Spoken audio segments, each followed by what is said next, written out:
What's up mga katukayo? Welcome back to my channel, Dr. Woodworking. For today's video, ipapakita ko po sa inyo kung paano i-operate ang miter saw na ito'y ginagamit ko sa pag-fabricate ng aluminum. Magsisimula po tayo sa paggawa ng aluminum dahil sa ang kahoy ay paunti ng paunti at saka bawal. Ano po, kaya ito yung mga talent na pinagkaloob sa akin ng Panginoon na nakakagawa din tayo sa aluminum. Yan, at sana'y inyong panoorin. Clamp sa kahoy.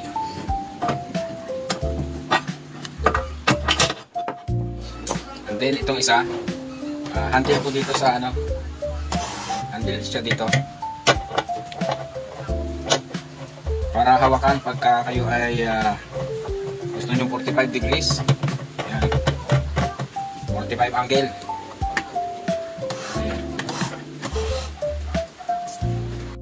Ayan, titistingin na natin i-angle 45 degrees. Ayan. Ayan. Pwede rin sa kabila. Ayun. Nag-lock na. Tapos ito po yung gitna. Ayun siya. So, gagawin natin mga katukayo. I-unlock natin. Ito ang lock nya. Para siya ay tumaas. Ayan o. Ayun. Tapos ito ang mga katukayo, yung kanyang switch. Ito. Meron dito sa taas, pipindutin nyo. Tapos itataas ito. Ayun. Parang ganito o.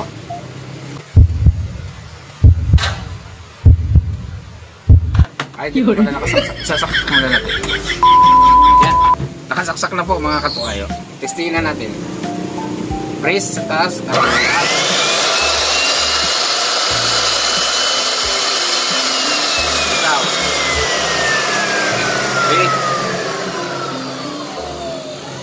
Ito na mga katukayo. Titistingin na natin. Ayan.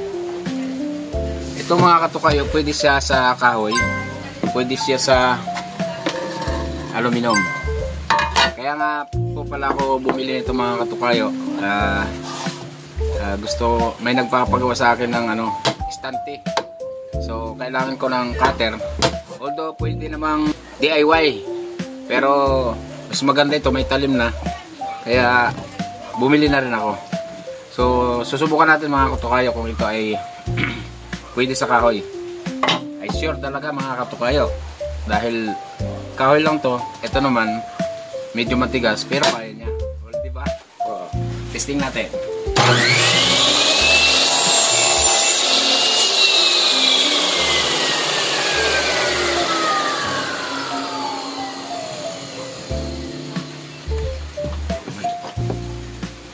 Ayan po mga katukayo. Eskwalado.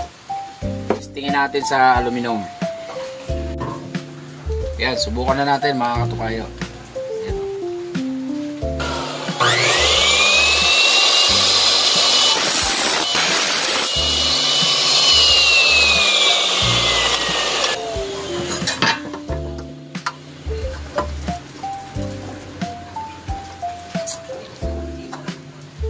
Okay. So nasubok na natin dito. Squala ito mga katukayo. Subukan din natin ang dito sa base. Ayan po. Lagyan natin ng squala. Ayan po. Ayan. Tapos ang kanya pong model ay ayan po. Ayan. Tapos ang input niya power ay 1,800 watts. Ang kanyang diameter mga katukayo ay 255 mm. Napakaganda mga katukayo. So sana tumagal to. Alam nyo mga katukayo, tatagal ito pag hindi ginamit. Ayan. So may magagamit na po tayo. So kung gusto nyo at nagustuhan nyo ang item na ito mga katukayo o power tools ay yan, nag-abil ako nito mga katukayo. Pwede namang mag DIY, kaya lang matagal pa. May nagpapagawa na po sa akin sa aluminum. So, ito na po, bumili na agad ako. Saka tatagal naman ito kasi ito yung mga sulit. Ayan. Depende na lang sa motor nito. Pero ito naman ay sigurado ako mga katukayo. So, ito ho ang lock niya. Ayan o. Itataas nyo lang po ito dito. Para hindi siya tumaas. Yan pag-iimit. Okay.